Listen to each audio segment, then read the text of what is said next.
Terre d'empires glorieux et de vaillants guerriers, pays de civilisation et de savoir, terre de culture et de métissage, pays de partage et d'hospitalité, terre de nos dignes pères, tu es ce qui nous définit et nous rassemble dans l'épreuve et dans la prospérité.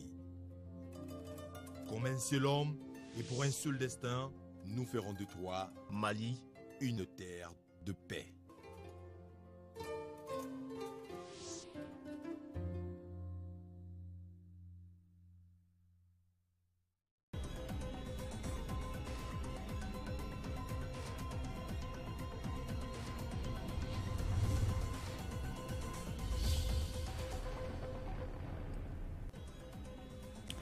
Lancement ce mardi à Koulouba de la première édition de la rentrée économique. Ce rendez-vous est un espace d'échange public-privé sur le secteur de l'économie, une cérémonie présidée par le président de la République, Ibrahim Boubacar Keïta.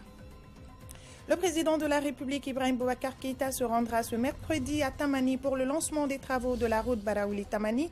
Et selon nos reporters, les préparatifs vont bon train pour réserver un accueil chaleureux au chef de l'État.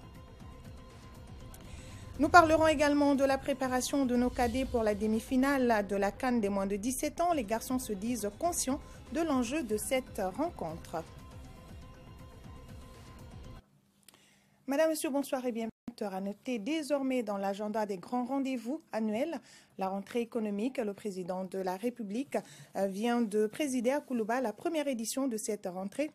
Espace d'échange et de propositions entre acteurs du secteur privé et les pouvoirs publics partenaires de ce secteur. Écoutons un extrait de l'intervention du président de la République au micro de Sirabatili. Nous voici conviés à une réunion qui nous sort du ronronnement de la parole du quotidien. Pourquoi un discours ex cathedra n'a aucun sens? Je répondrai sur le même mode, si possible, tant j'ai été interpellé par la qualité de l'interpellation qui me rend confiant en ce pays, qui me rend confiant en la voie choisie d'avenir pour notre développement. Nous parlons ici ces jours de futur, de perspective et de réflexion sur l'ambiant au fin de le changer pour qu'il soit conforme à ce que nous souhaitons, vous et nous, pour l'entreprise au Mali. De l'ambition, nous en avons. Oh, de l'ambition, nous en avons. Nous serions sots, totalement sots de ne pas en avoir. Quand l'on aime son pays, quand on a son amour briller au cœur, on a le souci de sa place dans le monde, de sa présence au monde, de sa contemporanéité avec son siècle. Donc nous l'avons. Quand je le dis avec panache, je le revendique. Il fut quand beaucoup n'étaient pas. Aujourd'hui, dans le monde moderne, il veut continuer à être. Il le sera à travers vous, avec une compétitivité retrouvée, avec des atouts internes, avec un peuple travailleur, avec un potentiel minier qui n'a pas encore dit son dernier mot, avec l'intelligence des femmes et des hommes que vous êtes. Vous aurez le reportage complet de Sirabatili dans nos éditions de demain. Au cours de cette cérémonie de la rentrée économique, le président de la République a renouvelé ses félicitations au cardinal Jean Zerbo, occasion pour le chef de l'État de faire cas de son espoir pour le Mali, un pays qui n'a pas fini d'écrire son histoire. Nous l'écoutons au micro de Sirabatili. Nous avons un cardinal. Oui, oui. J'attendais cette réaction de vous, quand même. Ce n'est pas banal. Un homme de mérite, au mérite avéré, d'humilité pastorale évidente, de présence quotidienne à nos côtés, pour la gestion solidaire de tout ce que ce pays a connu, de tragédie et de bonheur. Ce humble serviteur de l'Église, Monseigneur Jean Zerbo, n'y voyez pas une digression, je suis cohérent. Monseigneur Jean Zerbo vient d'être élevé à la dignité cardinalice. Et c'est juste presque au lendemain de cela que nous nous sommes réunis avec vous ici, en cette salle de Koulouba. Je serai en deçà de tout de ne l'évoquer pas. Et c'est un signe des temps. Ce pays, je l'ai dit, encore une fois je le répète, qui fut, quand beaucoup n'étaient pas, 2500 km de long sur 1200 de large. Oui. De Tegaza au pays Mossi, de l'Atlantique à l'Aïr. Et ce message de condoléances du président de la République, chef de l'État, à Sa Majesté la Reine Elisabeth II du Royaume-Uni, de Grande-Bretagne et d'Irlande du Nord, un message ainsi libellé. C'est avec une vive émotion que j'ai appris l'attaque terroriste perpétrée à Manchester dans la nuit du 22 mai 2017, occasionnant de nombreux morts et blessés.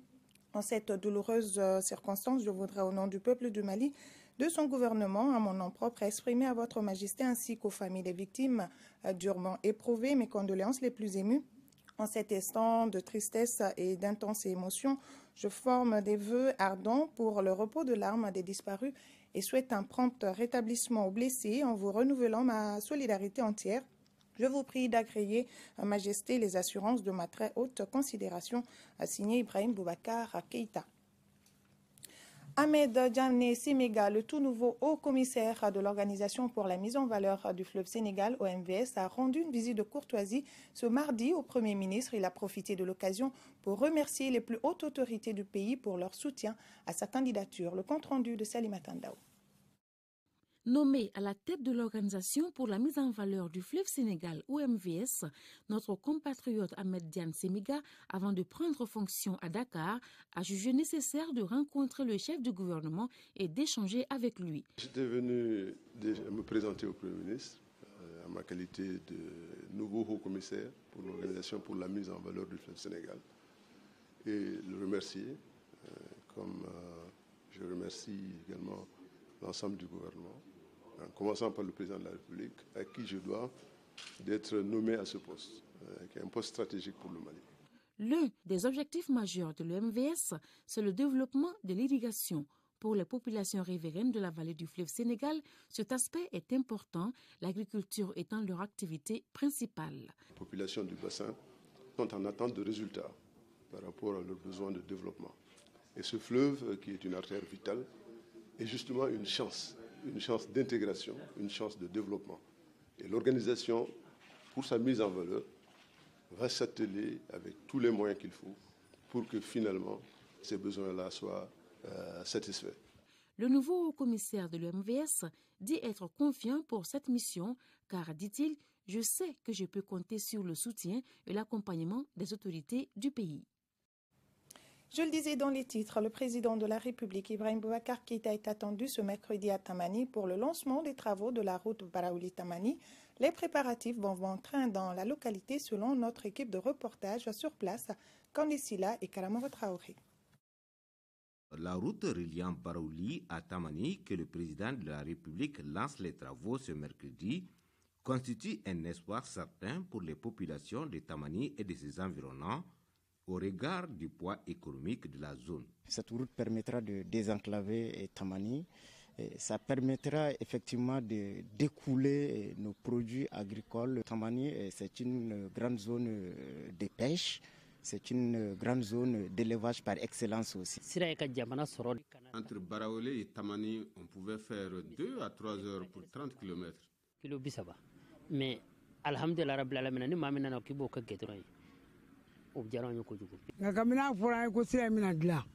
Nous avons longtemps voulu cette route. Depuis que nous avons entendu que la route sera goudronnée, tout le monde est content, car la route dans son état actuel nous causait beaucoup de préjudices. Le tronçon long de 32 km va coûter à l'État près de 7 milliards 223 millions de francs CFA. Et déjà, les préparatifs vont bon train à Tamani.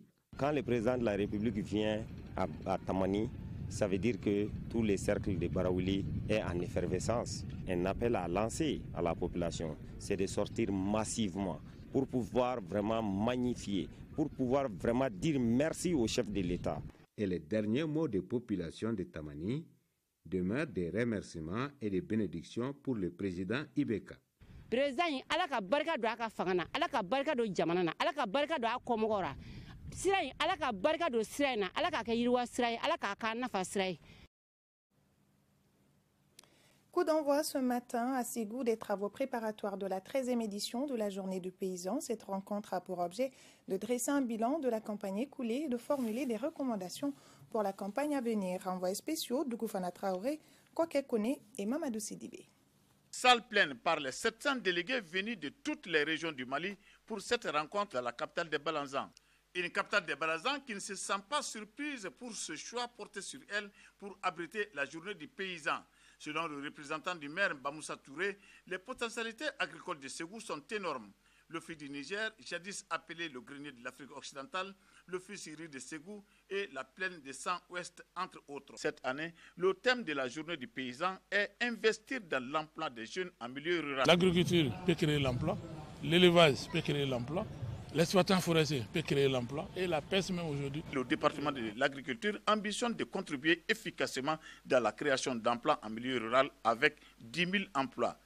Je voudrais vous rassurer que la problématique de l'emploi des jeunes constitue un engagement fort du projet de société de son Excellence M. Ibrahim Boubacar Keïta, président de la République du Mali. Les préparatifs de la nouvelle campagne agricole vont bon train en 4e région, surtout dans la zone Office du Niger. Cette année, l'objectif en termes de superficie, nous devrons mettre en valeur 148 000 hectares avec une production de 1 70 000 tonnes attendues. L'encadrement est en train de faire une campagne de sensibilisation pour que les producteurs puissent respecter le calendrier culturel. Les membres du comité d'organisation du sommet Afrique-France ont récompensé les enfants de l'association sportive de Bamako et ceux du centre d'écoute communautaire de Sabalibougou. Ils ont saisi l'occasion pour lancer l'initiative Environnement propre des étudiants de l'Institut des hautes études en management. Compte rendu, Abdelkarim Kaba. Les Maliens continuent de célébrer la victoire des enfants de l'association sportive de Bamako et du centre d'écoute communautaire de Sabalibougou, champion du mondialito chez les moins de 10 ans. Ils ont reçu des équipements sportifs, des kits scolaires et des vélos. Célébrons la victoire de ces jeunes champions. C'est l'esprit de compétition que nous voulons louer, certes. Mais c'est surtout l'exemple que nous voulons magnifier et montrer à notre jeunesse comme source de motivation et aussi d'inspiration. Comme pour dire que impossible n'est désormais plus malien.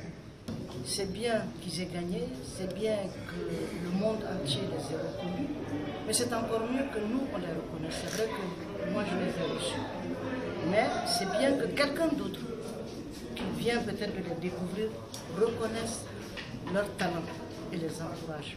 Une pierre deux coups. Cette cérémonie a été aussi l'occasion de voir le travail des étudiants de l'Institut des hautes études en management dans le cadre de l'assainissement, dénommé « Mon environnement est propre et sain et toi ».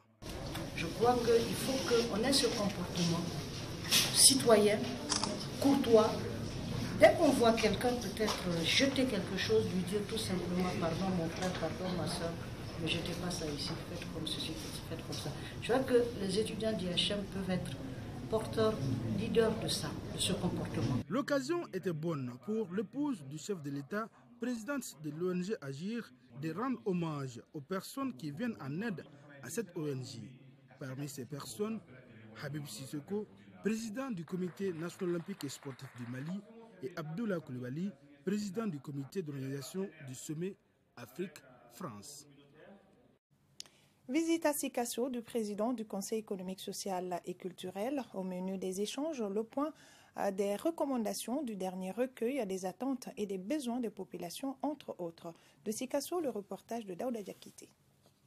Partagé avec les forces vives de la région, les missions du Conseil économique, social et culturel suivre les efforts réalisés par le gouvernement dans le cadre de la mise en œuvre des orientations du recueil des attentes et besoins pour la période 2015-2017, mais aussi et surtout recueillir les propositions de la société civile, sont entre autres objectifs de cette mission du président de la 8e institution de la République en région de Sikasso. Un cadre d'échange franc et direct mis à profit par le visiteur et ses collaborateurs pour entretenir les autorités et organisations de la société civile du Kénédougou sur la participation de l'institution à la conférence mondiale sur le climat, la COP22 tenue au Maroc en 2016. Le Conseil économique, social et culturel, préoccupé par l'environnement de ce bouleversement écologique, a inscrit comme thème de sa session de février 2017 « Environnement, sécurité pour un développement durable » et travaille étroitement avec le département de l'environnement, de l'assainissement et du développement durable pour des stratégies d'information, de sensibilisation et d'éducation citoyenne permettant de prévenir ou d'atténuer les effets dévastateurs auxquels nos populations pourraient être soumises. Le président du Conseil économique, social et culturel, dès son arrivée, a rendu une visite de courtoisie aux notabilités de Sikasso qui ont beaucoup apprécié cette marque de considération avant de faire des bénédictions pour le Mali.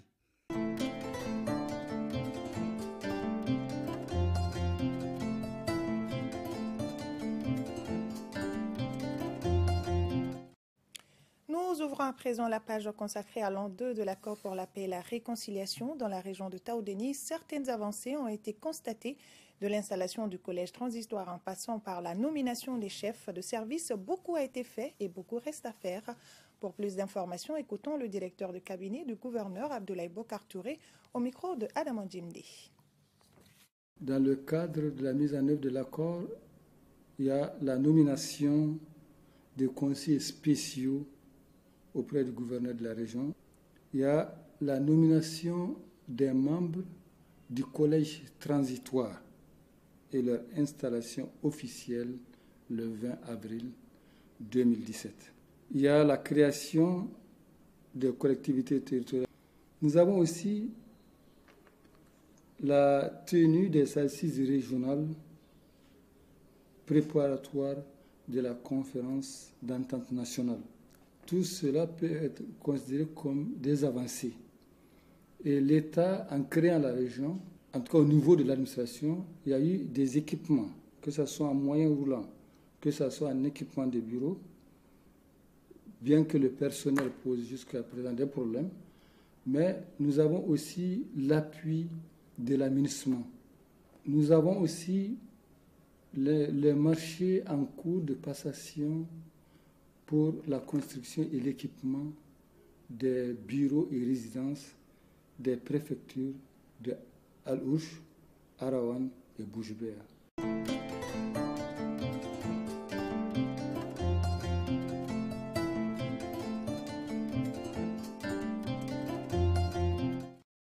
Nous refermons cette page pour parler de cette journée porte ouverte sur les activités d'accompagnement de l'accord pour la paix et la réconciliation, de même que le mécanisme de la résolution 1325 du Conseil de sécurité des Nations Unies.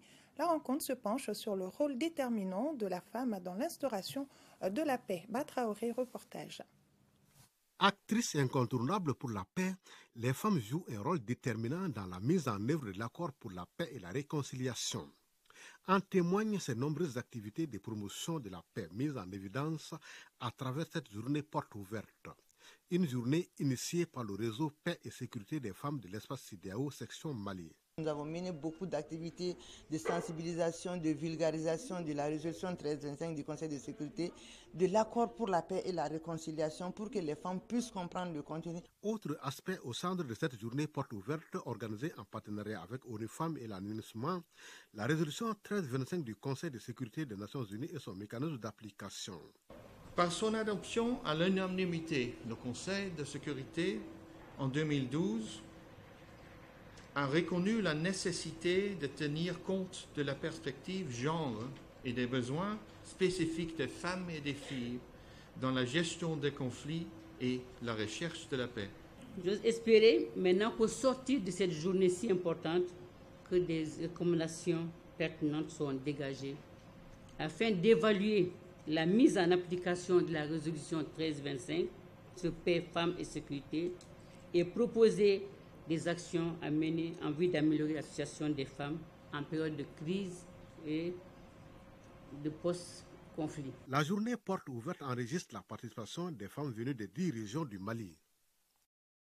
Le sucre en poudre à 550 francs CFA le kilogramme, l'huile alimentaire à 650 francs CFA le litre et le riz brisure importé à 350 francs CFA le kilogramme.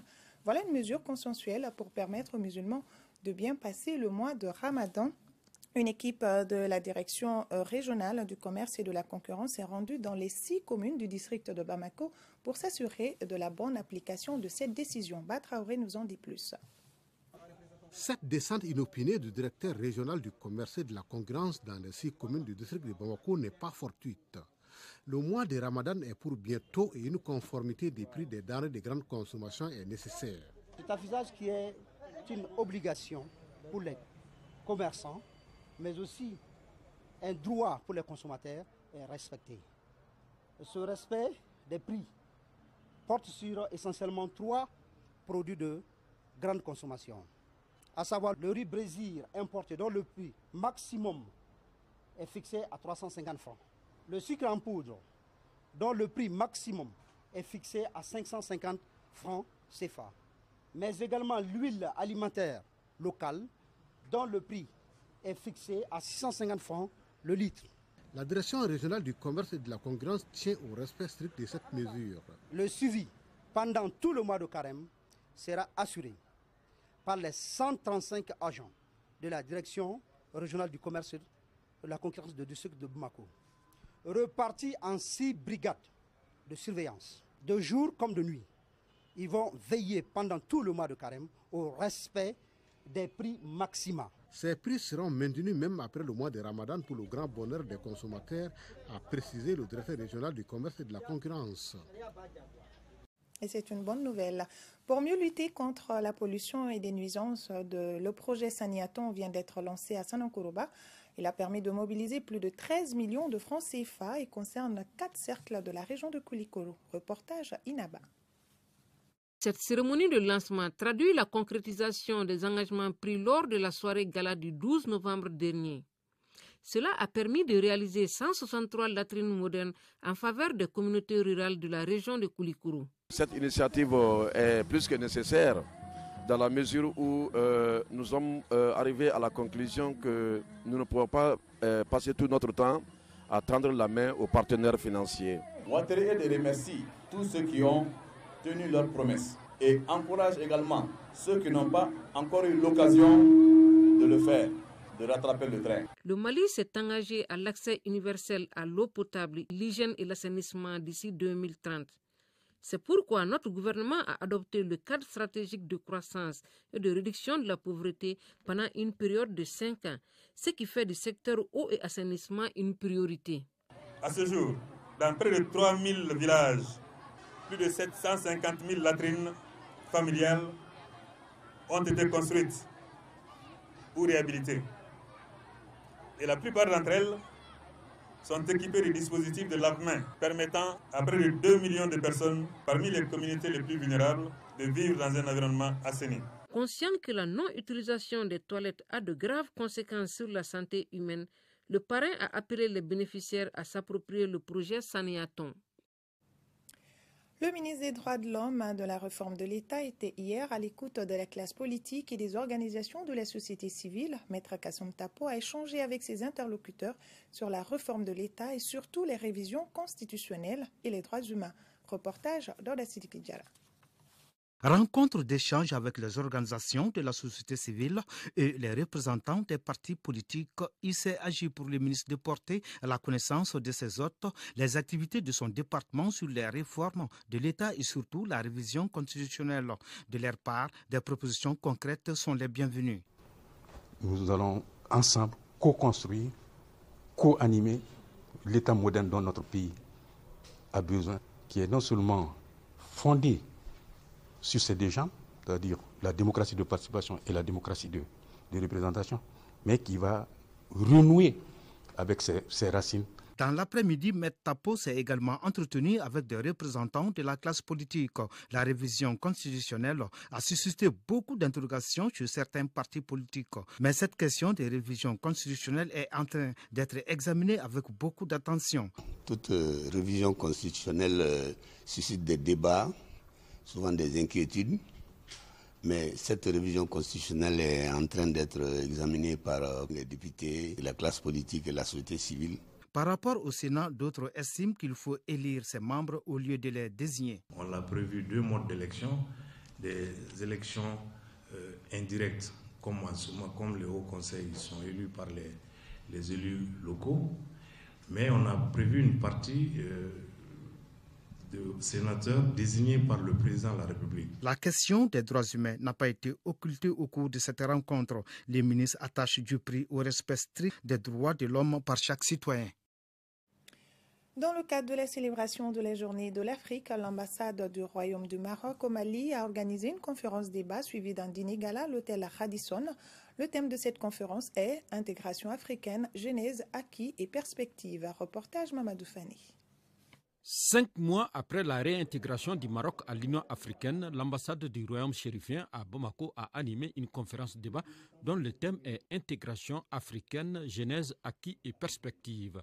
Cette conférence s'inscrit dans le cadre de la célébration de la Journée de l'Afrique. Le Maroc figure depuis feu le roi Mohamed V parmi les pionniers de l'intégration africaine, aux côtés d'autres pays comme le Mali, du feu Modibo Keïta à la faveur de l'action du groupe de Casablanca de 1961.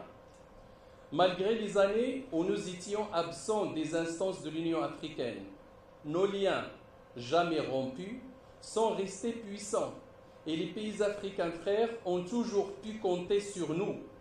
Des relations bilatérales fortes ont ainsi été développées de manière significative.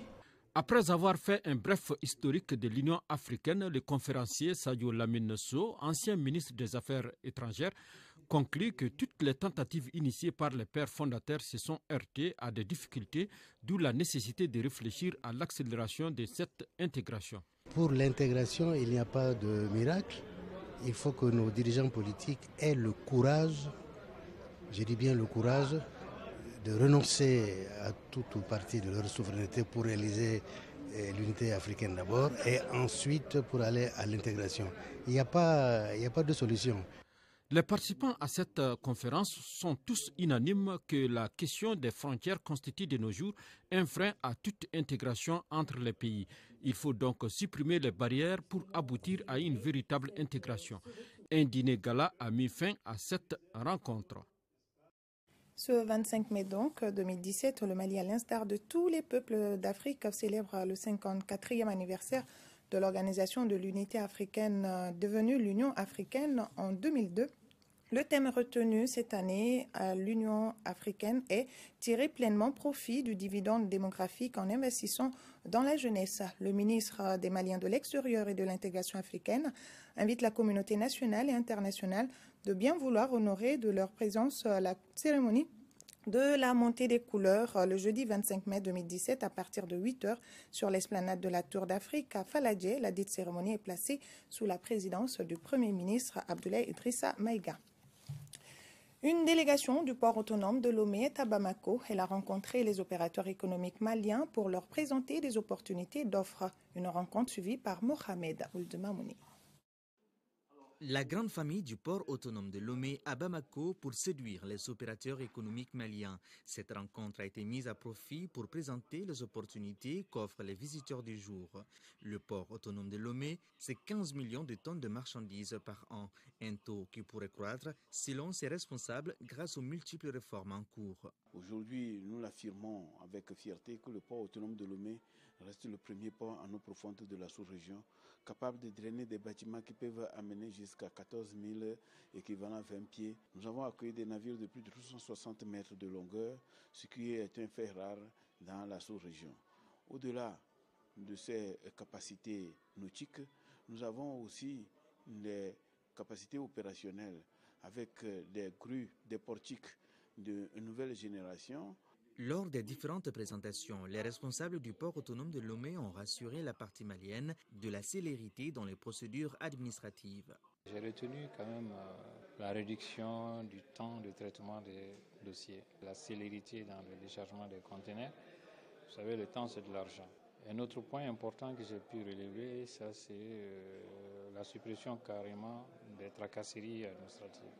Tout ce que cela donne comme avantage du port lui-même, et ça peut être très opportun pour les opérateurs et les importateurs maliens. Après cette rencontre, la délégation portuaire togolaise aura d'autres tête-à-tête afin de convaincre davantage ses partenaires maliens. Les infirmiers et infirmières du Mali célèbrent la journée qui est dédiée à leur profession. Le thème de la 4e édition est « La profession infirmière, une voie faite pour diriger, contribuer à atteindre les objectifs de développement durable ». Le compte-rendu de Salima Tandao. La journée internationale des infirmières et infirmiers est célébrée tous les 12 mai en référence au jour anniversaire de la naissance de Florence Nightingale, pionnière des soins infirmiers modernes. Cette année, l'Association nationale des infirmiers et infirmières du Mali demande une amélioration de ses conditions de travail. Beaucoup d'efforts ont été fournis par les autorités, cependant, il en reste encore quelques. L'accélération et la finalisation de la loi portant création de l'ordre des infirmiers et infirmières du Mali au niveau de l'Assemblée nationale. La formation continue du personnel infirmier. La création d'un poste de conseiller chargé de la coordination des soins infirmiers au ministère de la Santé et de l'Hygiène publique. Le réseau des écoles de santé de Bouktou et l'Université scientifique libre de Bamako se sont lancés dans un boulevard du système LND afin que chaque infirmier puisse gravir les paliers du technicien de santé jusqu'au doctorat en soins infirmiers. Le thème de la 4e édition est « La profession infirmière, une voie faite pour diriger, contribuer à atteindre les objectifs de développement durable ». Sur les 9756 agents professionnels de santé, les infirmières et infirmiers font plus de la moitié. Ce sont les infirmières et les infirmiers qu'on retrouve dans les coins les plus reculés du pays. À l'issue de cette célébration, les hommes et les femmes qui se sont fait distinguer par leur travail ont reçu des diplômes de reconnaissance. Fin des travaux du Symposium international des secrétaires, assistants et attachés de direction. La rencontre a permis aux participants de parler des préoccupations des secrétaires. Reportage à Sokona Kamisoko. Les travaux du Symposium international des secrétaires, assistants et attachés de direction, SISAD, édition 2017, ont porté sur plusieurs communications, à savoir le développement des compétences organisationnelles et rationnelles, le rôle des secrétaires dans le développement d'une organisation, le changement technologique et l'évolution des emplois. Quelle perspective pour les secrétaires? Le sentiment qui m'envahit ce jour est l'entière satisfaction éprouvée par mon équipe et moi-même de nous être acquittés d'un devoir et d'un sacrifice envers nos pairs du continent. Mieux au-delà, c'est l'assumation d'une grande responsabilité vis-à-vis de nos plus proches collaborateurs sans distinction aucune. Le manque de plan de carrière pour les secrétaires assistants et attachés de direction demeure le principal défi. On sait qu'on commence secrétaire ou secrétaire de direction, mais on ne sait pas comment on finit la carrière, quelle est l'évolution, quelles sont les étapes différentes auxquelles il faut avoir accès avant de finir sa carrière. Je crois qu'avec la FASAD, nous allons travailler pour pouvoir harmoniser cela dans tous les pays. Fasadiens, Fasadiennes, nous pouvons révolutionner nos bureaux et notre Afrique, car nous constituons ici l'unité africaine. À l'issue des travaux, les participants ont formulé des résolutions. Le mandat du président fédéral passe de 2 ans à 3 ans non renouvelables. La prochaine Assemblée générale de la FASAD aura lieu au Burkina Faso du 23 au 28 juillet 2018. Des attestations de reconnaissance ont été remises à des secrétaires et des particuliers qui se sont distingués dans la promotion du métier. À l'occasion de sa première journée dénommée BMS Kadon, la Banque malienne de solidarité a offert des vivres aux veuves et orphelins des militaires. Le point avec Abdoulaye Karim Kaba. 10 tonnes de riz et 2,5 tonnes de sucre, c'est le don offert aux veuves et orphelins des militaires par la BMS SA. Cet élan de solidarité pour les familles des militaires tombés sur le champ de l'honneur est un devoir pour tous les Maliens. Au niveau de la Banque malienne de solidarité, nous nous sommes dit que nous avons tous une exigence de solidarité envers les familles de ces militaires qui tombent pour la nation, pour la sécurité du pays. Donc voilà notre motivation principale, apporter une modeste contribution pour améliorer le quotidien de ces familles. Au service social des armées, ce premier don à la veille du mois de Ramadan est la bienvenue. Vraiment, nous réitérons toutes nos satisfactions et nous souhaitons vraiment que le bon Dieu aide tous nos partenaires techniques et financiers pour qu'ils puissent soutenir les forces armées et de sécurité ainsi que les paramilitaires. La BMS SA l'on se réjouit de cette donation conformément aux objectifs de cette banque qui est de soutenir les plus démunis. Le rôle des élus et des autorités locales pour la sauvegarde de l'environnement ou la régionalisation, ce sont là des sujets parmi tant d'autres qui ont été débattus lors du festival Mbolon de Kolondieba. Batraoré, reportage. Pour un coup d'essai, la première édition du festival Mbolon de Kolondieba a été un véritable coup de maître selon de nombreux participants. Il a permis aux fils du terroir d'étaler et de revisiter le riche répertoire culturel de la localité. Au sortir des 3 jours de manifestation, le bilan est jugé satisfaisant. Vous me permettez de saluer les initiateurs, de saluer les organisateurs et de faire un chapeau à Siriki Konaté pour dire que le coup d'essai a été un coup de maître. C'est une ouverture pour nous sur le Mali et sur le monde. Je suis très satisfait. L'objectif est atteint. J'ai une impression de satisfaction. C'est une première fois, mais pour moi, ça ressemble à une énième fois. Et je souhaite que l'an prochain soit meilleur. Pour le préfet du cercle de Kolondieba, cette première édition du festival Mbolon a tenu toutes ses promesses. Ce festival a été sans doute un lieu de rencontre, de partage, d'information et de formation. D'ores et déjà, nous prenons l'engagement que les imperfections constatées ça et là seront corrigées pour les éditions futures. Outre les acquis de cette première édition, la deuxième édition mettra l'accent sur l'exposition des produits locaux et les participations des pays frères et amis. Des attestations de participation et de reconnaissance ont été décernées aux principaux acteurs et à toutes les bonnes volontés qui ont contribué à la réussite de l'événement. Le village de Karan, dans le Mandé, a procédé à l'inauguration de sa mosquée. L'infrastructure de près de 2000 places a coûté 190 millions de francs CFA. Adam Koulibaly. C'était la grande fête dans le Mandé avec l'inauguration de la grande mosquée du village de Karan.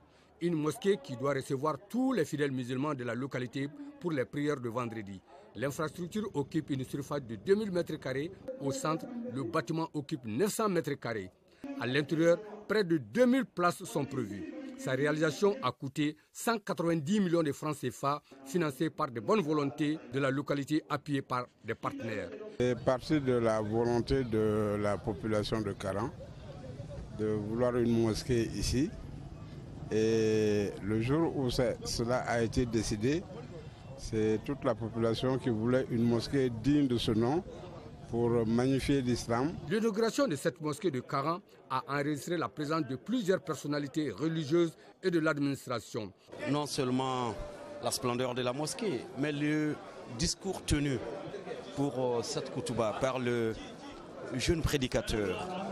C'était, si on peut le dire, une libation spirituelle. Tout ce qui est de construction citoyenne, d'esprit civique, du rôle des parents, hommes, femmes, de l'enfant comme élément porteur d'une religion, des principes de cette religion. Je crois que nous l'avons entendu. Une occasion pour les différents imams invités sous la conduite de l'imam Mohamed Traoré de prêcher sur des grandes préoccupations, à savoir l'éducation des enfants, les règles et principes de l'islam et la situation du pays. Sport à présent, le sélectionneur des Aigles du Mali a dévoilé ce matin la liste des joueurs pour le match de la première journée des éliminatoires de la CAN 2019 contre le Gabon le 10 juin à Bamako. On retient un rajeunissement de l'équipe. Ousmane Daou nous en dit plus.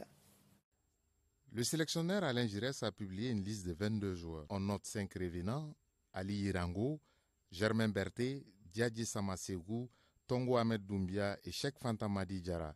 J'ai constaté qu'il n'y a que 22 joueurs et qu'on va essayer d'avoir un 23e joueur parce que justement il y a eu dans cette fin de saison des joueurs qui ont commencé à tourner la page de l'équipe nationale. Il y a des blessés, il y a d'autres qui étaient concernés par leur orientation future professionnelle dans leur club. Donc ça fait que compte tenu de cette situation, c'est une liste où apparaît beaucoup de jeunes joueurs encore, de nouveaux jeunes joueurs, et qui évidemment régénère un petit peu ce potentiel et ce groupe qui est un groupe assez nouveau par rapport à ce qu'on pouvait connaître habituellement. Outre le retour de ces joueurs, d'autres seront dans l'Uni des Aigles pour la première fois. Boubacar Kiki Kouyaté du Sporting Club de Lisbonne, Bakay Dibassi Amiens et Adam Magnan qui évolue à 3. Par rapport à la dernière Coupe d'Afrique des Nations, 12 joueurs reviennent en équipe nationale. Le sélectionneur a pourtant fait le choix de se passer pour cette première journée des joueurs locaux et il a ses arguments.